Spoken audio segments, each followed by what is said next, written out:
De grands creux, des crevasses et des lésions ça et là semblables à des pots de margouillat. Un bitume bien balafré avec de larges ouvertures aussi grandes et grosses que des nids de poules. Que dis-je? Que des traces de pattes d'éléphant. Eh bien oui, c'est ce qu'est devenu l'autoroute du Nord. Sur le visage, hélas, sombre et triste de l'autoroute du Nord, depuis la sortie d'Abidjan à Yopougon-Jesco jusqu'à Yamoussoukro, en passant par les localités d'Atingué, Sengrobo et Pakobo. Aujourd'hui, conduire sur ce tronçon est un véritable parcours du combattant. Emprunter cette voie est pénible, difficile, déplaisant et accablant pour les machinistes et autres usagers. Sur cette infrastructure censée faire le bonheur des usagers, censée être confortable, convenable, praticable, commode, le constat malheureusement est tout autre. On gambade, on galope, on saute ici. Le conducteur, pour éviter une sortie de route, se voit obligé de s'agripper au volant de son véhicule, comme celui-ci. Une situation bien dommageable et gênante quand on sait que la vitesse admise sur l'autoroute du Nord oscille entre 80 et 120 km/h. Il y a trop de trous. Si vraiment on peut vraiment les combler, ça va vraiment nous faire plaisir parce que ça vraiment, c'est pas bon pour les pneus. Voilà. Et je sais que ça peut vraiment être source de beaucoup d'accidents. Eh oui, le pire que crée cet homme de Dieu, pasteur de son état, qui fréquente le plus souvent cette voie dégradée, délabrée, détériorée et abîmée, arrive très souvent. Les sorties de jantes, les crevaisons et déchirements de pneus sont récurrents. Et ces restes de roues dans les herbes, aux abords de la voie ou même en pleine chaussée, en sont la parfaite illustration. Ce qui profite bien aux vendeuses de produits agricoles installés non loin de là. Situation dommageable.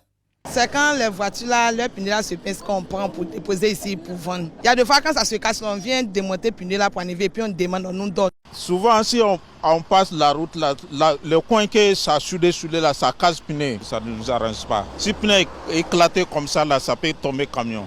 Les pannes sur l'autoroute du Nord surviennent à tout moment. Elles obligent même les automobilistes à se transformer en mécaniciens, vu qu'il n'existe aucun garage dans les environs. Certains chauffeurs n'hésitent pas à se coucher sous leur camion. On a un problème, c'est à cause de ça qu'on est arrêté pour regarder.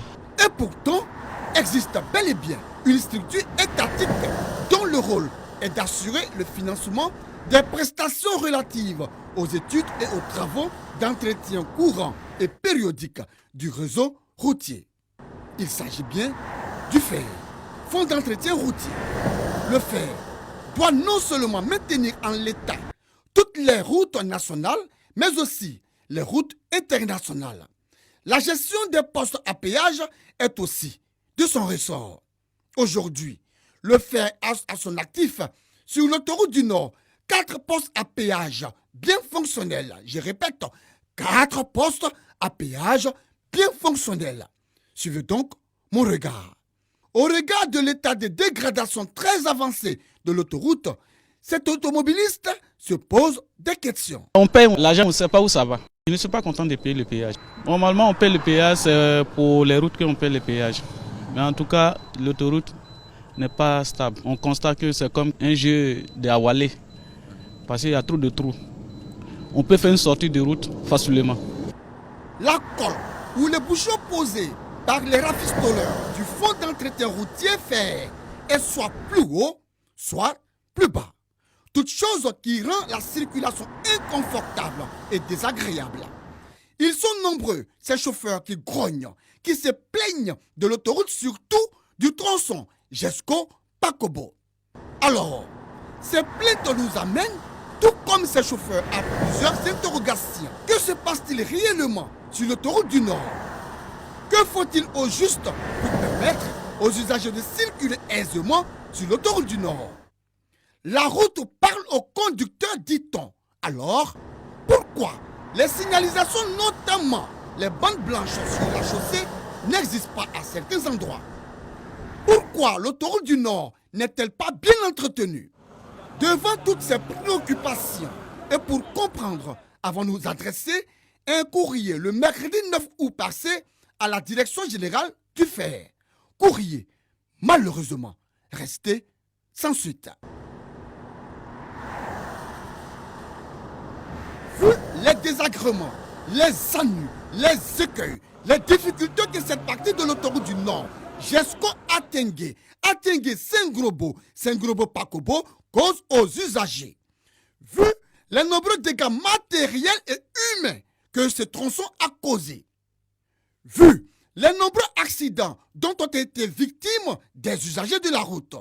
Vu les nombreux décès constatés sur cette voie internationale, la rédaction de RTI2, qui n'entend pas rester les bras croisés et surtout la bouche fermée, attribue un carton rouge au BNET, Bureau national d'études techniques et de développement, chargé du contrôle de l'exécution des travaux et qui a décidé de rester muet et indifférent face à ces faits visibles par toutes ces personnes qui empruntent l'autoroute du Nord. Carton rouge également au ministère de l'équipement et de l'entretien routier pour son silence, sa sérénité, sa quiétude face à ce danger permanent qui guette tout usager qui emprunte l'autoroute du Nord. Carton rouge, oui, carton rouge. J'ai dit carton rouge, je répète carton rouge.